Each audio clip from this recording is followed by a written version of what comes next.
আমি তো ভালোবাসি তোকে পর্ব ২৭। সময় চলে যাচ্ছে নিজস্ব গতিতে।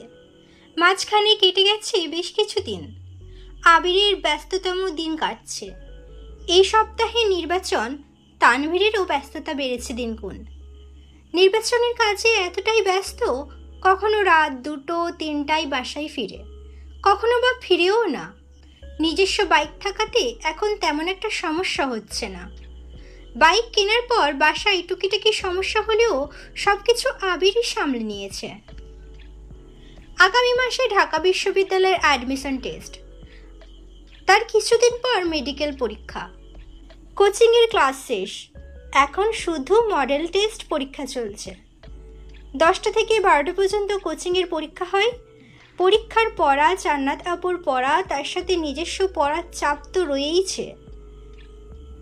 তবে সব কিছুর মাঝেও আবির ভাই যেন মেঘের সমস্ত পৃথিবী ঘিরে রয়েছে। সকাল আর রাতে ব্যালকনিতে দাঁড়িয়ে আবিরকে দেখা এখন মেঘের অভ্যাসে পরিণত হয়ে গেছে। শুক্রবারটা শুধু ব্যতিক্রম। তবে শুক্রবারই মেঘ নাস্তা খেতে যাওয়ার আগে চুপি চুপি আবির ভাইয়ের দরজা পর্যন্ত এসে আবির ভাইকে দেখে যায়। ধরা পড়ার ভয়ে রুমের ভেতরেই ঢুকে না। আজ আবিরের অফিসে মিটিং আছে। রেডি হয়ে কোনো রকমে হালকা নাস্তা করেই বেরিয়ে পড়েছে। প্রথমেই বাবার অফিসের কাজ শেষ করতে হবে। 12টায় মিটিং টাইম দিয়েছে। 11:50 নাগাদ আবির নিজের অফিসে পৌঁছেছে। রাকিবের পার্সোনাল সমস্যার জন্য এখনো অফিসে আসতে পারেনি। আবির রাকিবকে কল দিয়ে জিজ্ঞেস করছে, কই তুই? আমি কি ওয়েট করব নাকি মিটিং শুরু করব? রাকিব জ্যামে আটকে আছে। ঢাকা শহরে জ্যাম মানে লাগছে তো লাগছেই, শেষ আর হবে না। রাকিব ঠান্ডা স্বরে বলল, তুই শুরু কর, আমি কাছাকাছি আছি, আসতেছি। আবির আর কথা বাড়ায়নি। জাস্ট 12টায় মিটিং শুরু করেছে, 2 মিনিটও হয়নি কথা শুরু হয়েছে। এর মধ্যে টেবিলে রাখা মোবাইল ফোনে ভাইব্রেশন হচ্ছে। বিরক্তিতে কপাল কুঁচকে ফোনের দিকে তাকাতেই রীতিমতো আশ্চর্য হয়ে গেল। কাঙ্ক্ষিত নম্বর থেকে অনাকাঙ্ক্ষিত সময়ে কল চলে আসছে। সহসা আবিরের ঠোঁটে হাসি ফুটে উঠেছে। সামনে বসে থাকা স্টাফরাও অবাক চোখে সেই হাসি দেখছে, কারণ এই মানুষটা অফিসে থাকাকালীন ভুল করেও হাসে না, প্রয়োজন ছাড়া কারোর সাথে কোনো কথা বলে না। গোমরামুখ মানুষের হাসি এত সুন্দর হয়, তারা হয়তো সেটা ভেবেই চেয়ে আছে। আবির ফোন হাতে নিয়েছে। ফোনের স্ক্রিনের নাম ভেসে উঠেছে হৃদয় হরণী, সাথে একটা হাস্যোজ্জ্বল ছবি। নাম্বারটা আরও 1 বছর আগে থেকেই সেভ করা ছিল আবিরের ফোনে, কিন্তু এই প্রথমবার কল আসছে। আবির সবার উদ্দেশ্যে এক্সকিউজ মি বলে কলটা রিসিভ করে। বুকের ভেতর হৃৎপিণ্ডটা খুশিতে ধুকপুক করছে। আবির কিছু বলার আগেই ওপাশ থেকে কান্নার শব্দ ভেসে আসছে। 1 সেকেন্ডে আবিরের হাসি গায়েব হয়ে গেছে। বুকের ভেতরটা মোচড় দিয়ে উঠেছে। ফোনের ওপাশ থেকে কান্নাজড়িত কণ্ঠে ডাকলো, আবির ভাই। এই ডাকে আবিরের হৃদয় ভেঙে বিচ্ছিন্ন হয়ে যাচ্ছে। কপাল কুঁচকে পুরো কণ্ঠে প্রশ্ন করলো, কি হয়েছে তোর? কান্নার তোপে কথা বলতে পারছে না, ঘন ঘন শ্বাস নিচ্ছে। আবির পুনরায় ডাকলো, এই মেঘ, কি হয়েছে তোর? মেঘ কোনো রকমে বলল, একটা ছেলে আমার হাত ধরে। এটুকু বলতে আবার কান্না শুরু করেছে। আবিরের বুকের ভেতর তাণ্ডব চলছে। তীব্র যন্ত্রণা শুরু হয়েছে বুকে। সেই যন্ত্রণা বুক খুঁড়ে বেরিয়ে আসতে চাইছে। হৃদয়ের তোলপাড় চোখে ভাসতে বেশি সময় লাগেনি। চোখের বর্ণ পরিবর্তন হতে শুরু করেছে। ক্ষণিকের ব্যবধান রক্তবর্ণ ধারণ করেছে চোখ। রুমে 3টা এসি চলছে, তারপরও আবির ঘামে একাকার হয়ে যাচ্ছে। আবির উদ্বিগ্ন কণ্ঠে প্রশ্ন করল, কোথায় আছিস? মেঘ কাঁদতে কাঁদতে জায়গার নাম বলল। আবির শক্ত কণ্ঠে বলল, আমি আসছি এখনই। মিটিং অফ কথাটা বলে আবির ভীষণ তাড়াহুড়োতে মিটিং রুম থেকে বেরিয়ে গেছে। সবাই আশ্চর্য বনে গেছে। আবিরের চোখ কটকটে লাল হয়ে গেছে। পরনের ব্লেজার খুলে নিজের রুমের দরজা থেকে ভেতরে ছুঁড়ে ফেলে বের হয়ে যাচ্ছে। আবিরের পার্সোনাল অ্যাসিস্ট্যান্ট ছুটে এসে ডাকছে, কোথায় যাচ্ছেন স্যার? আজকের মিটিংটা অনেক গুরুত্বপূর্ণ। আবির অগ্নিদৃষ্টিতে চেয়ে বলল, আমার যাওয়াটাও এর থেকেও অনেক বেশি গুরুত্বপূর্ণ, আটকেও না আমায়। কথায় রাগের তীব্রতা স্পষ্ট। পার্সোনাল অ্যাসিস্ট্যান্ট চিন্তিত স্বরে বলল, স্যার, ওখানে একটু পরে গেলে হবে না? অথবা অন্য কেউ গেলে মিটিংটা আপনি করতে পারতেন। আবির রাগান্বিত কণ্ঠে হুঙ্কার দিয়ে উঠল, কার বুকে এত সাহস যে আমার কলিজার হাত দিচ্ছে? ওই কুত্তার বাচ্চারে না মারলে আমার শান্তি হবে না। এর মধ্যে রাকিব অফিসে ঢুকছে। আবিরের চিৎকার শুনে ছুটে আসে। আবিরের এত ভয়ঙ্কর রূপ দেখে ভীতস্বরে প্রশ্ন করে, মেঘের কিছু হয়েছে? আবির কোনো কথা না বলে রাগে কটমট করতে করতে চলে যাচ্ছে। রাকিব পেছন থেকে ডেকে বলল, আমি কি যাবো তোর সাথে? আবির শক্ত কণ্ঠেই বলল, লাগবে না। আবির এক প্রকার দৌড়ে বেরিয়ে গেছে অফিস থেকে। রাকিব এবার পার্সোনাল অ্যাসিস্ট্যান্টের দিকে চেয়ে শোধালো, কি হয়েছে? ছেলেটা শান্ত স্বরে সব বর্ণনা করল। রাকিব স্বাভাবিক কণ্ঠে শোধালো, কোনো কথায় মেঘ নাম শুনছ? ছেলেটা উপর নিচ মাথা নাড়ল। রাকিব দীর্ঘশ্বাস ছেড়ে গম্ভীর কণ্ঠে বলল, ভাই, আজ প্রথমবার আবিরের পথ আটকাইছ, তাই তোমায় কিছু করেনি। ভবিষ্যতে আর কোনোদিনও আবিরকে আটকানোর চেষ্টা করো না, তাহলে ওর সম্পূর্ণ রাগ তোমার উপর ঝরবে। আবিরের পৃথিবীর 99.99% জুড়ে শুধু মেঘ, বাকি 0.01% তার পরিবার। আমরা অফিস সব কিছু যা বলছে তাই করো, মিটিং অফ করো। ছেলেটা ভীতুক কণ্ঠে প্রশ্ন করল, মেঘ কি স্যারের গার্লফ্রেন্ড? রাকিব মৃদু হেসে উত্তর দিল, শুধু গার্লফ্রেন্ড হলে বোধ হয় এত কিছু করতো না। আবির বেঁচে আছে শুধু এই মেঘের জন্য, না হয় কবেই পৃথিবীর মায়া ত্যাগ করে চলে যেত। ছেলেটা কপাল কুঁচকে তাকিয়ে আছে রাকিবের দিকে। রাকিব তা বুঝতে পেরে স্বাভাবিক কণ্ঠে বলল, সেসব বাদ দাও, কিন্তু ভবিষ্যতে এমন কাজ আর করো না। অন্ততপক্ষে মেঘের ব্যাপারে তো কোনোদিন না গলাবেই না। তাহলে দেখবা তুমি আছো কিন্তু তোমার নাক নেই। So be careful. যতটা কুল আর শান্ত আবিরকে দেখো, সে এতটাও শান্ত নয়। রাকিব চিন্তিত স্বরে বিড়বিড় করে নিজের কেবিনে যাচ্ছে। আল্লাহ জানে কোন বিপদে আছে। জ্যামের জন্য মেইন রোড দিয়ে যাওয়া অসম্ভব। অনেকটা রাস্তা ঘুরে আবির ঘটনাস্থলে এসে পৌঁছল। মেঘ একটা বেঞ্চে বসে কাঁদছিল।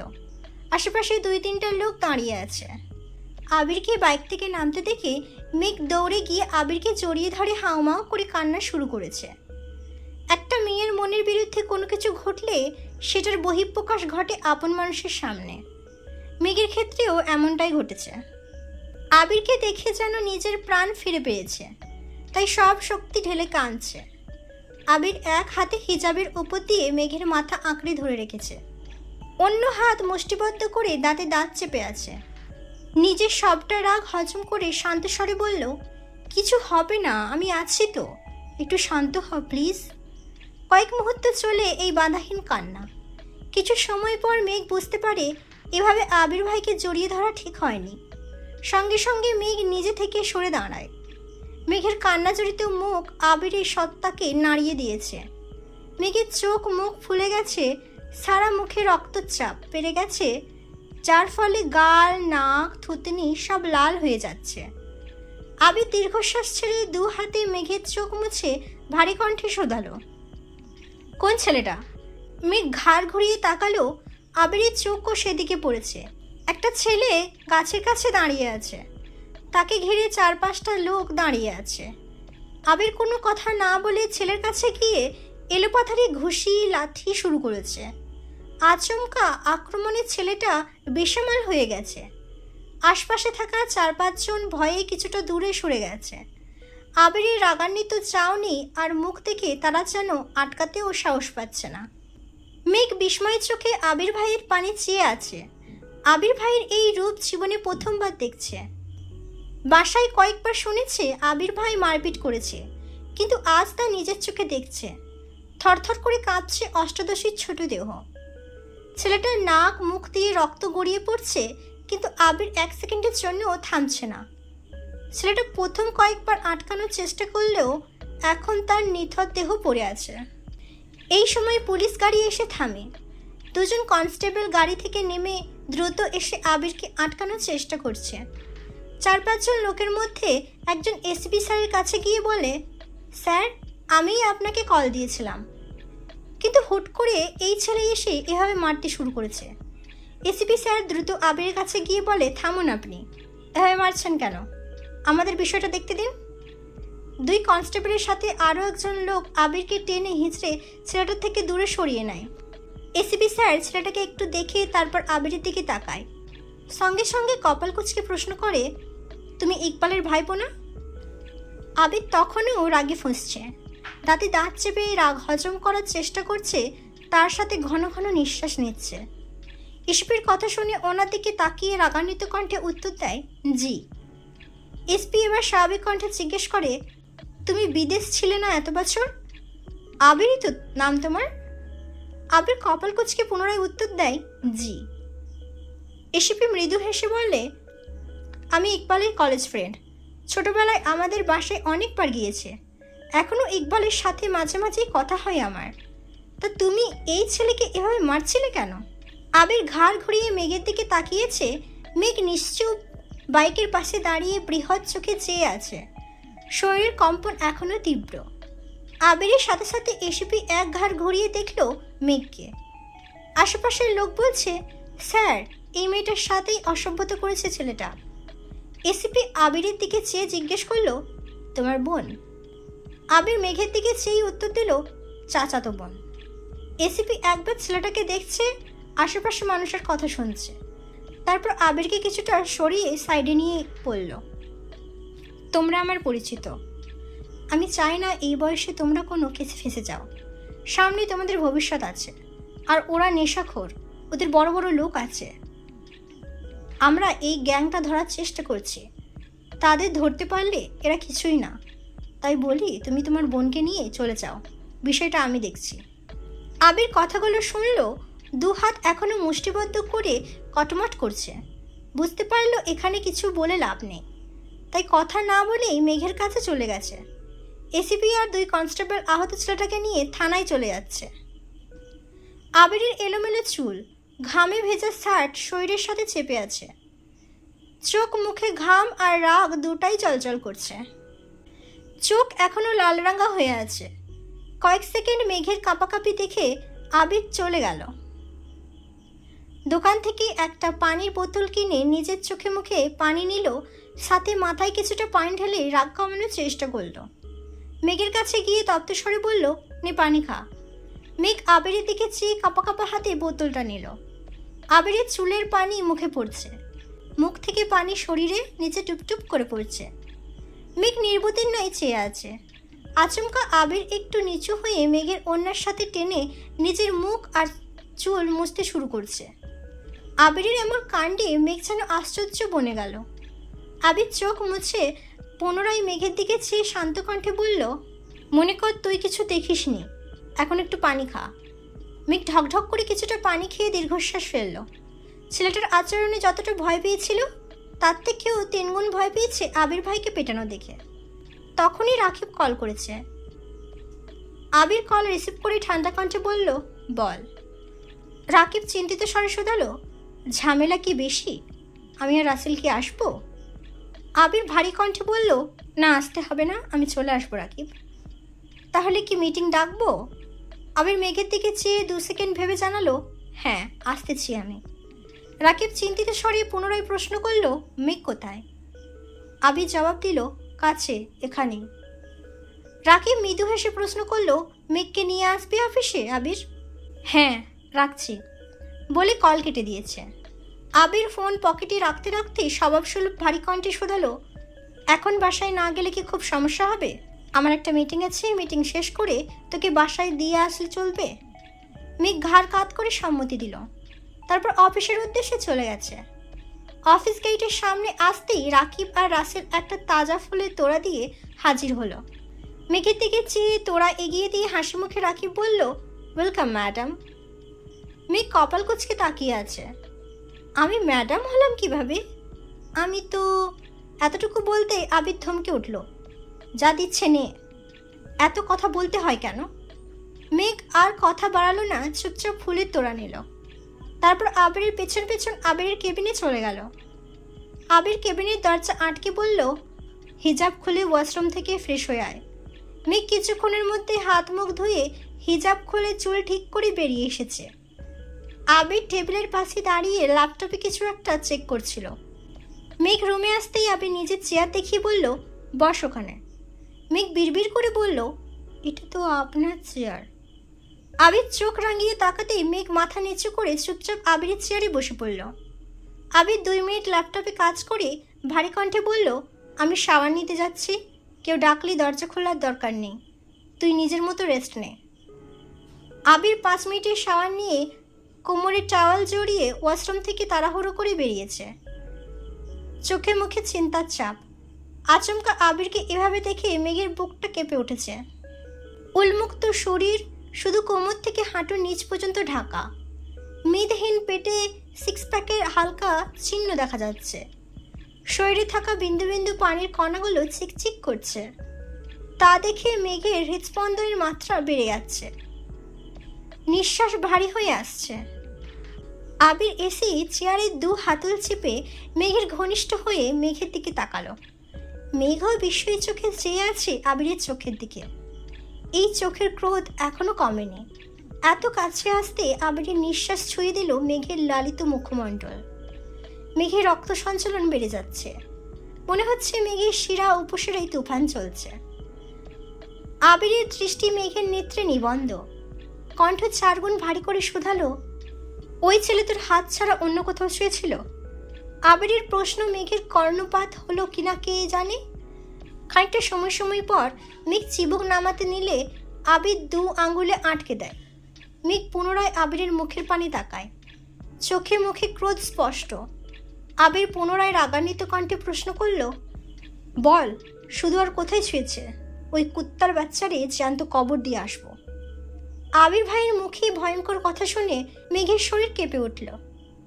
ঢোক গিলে কাঁপা কাঁপা কণ্ঠে বলল, আর কোথাও ছোঁয়নি। আবির ভারী কণ্ঠে প্রশ্ন করল, সত্যি তো? মেঘ আস্তে করে বলল, সত্যি। এর মধ্যে দরজায় রাসেল ডাকছে। আবির মিটিংয়ের সময় হয়ে যাচ্ছে। আবির এবার দীর্ঘশ্বাস ছেড়ে মেঘের থেকে দূরে সরে দাঁড়ালো। টেবিলের উপর রাখা ফোনে টাইম দেখে নিল। একটা শার্ট আর প্যান্ট পরে রেডি হয়ে চলে যাচ্ছিল, দরজা পর্যন্ত গিয়ে থমকে দাঁড়ালো। মেঘের দিকে চেয়ে বলল, দরজাটা ভেতর থেকে বন্ধ করে রাখ। কফি আর নাস্তা দিতে বলে যাচ্ছি, দরজা থেকেই নিবি, কেউ ভেতরে যেন না ঢোকে। আমি মিটিং শেষ করে আসছি। আবির চলে গেছে কিছুক্ষণের মধ্যেই আবিরের পার্সোনাল অ্যাসিস্ট্যান্ট কিছু খাবার আর 1 কাপ কফি নিয়ে আসছে।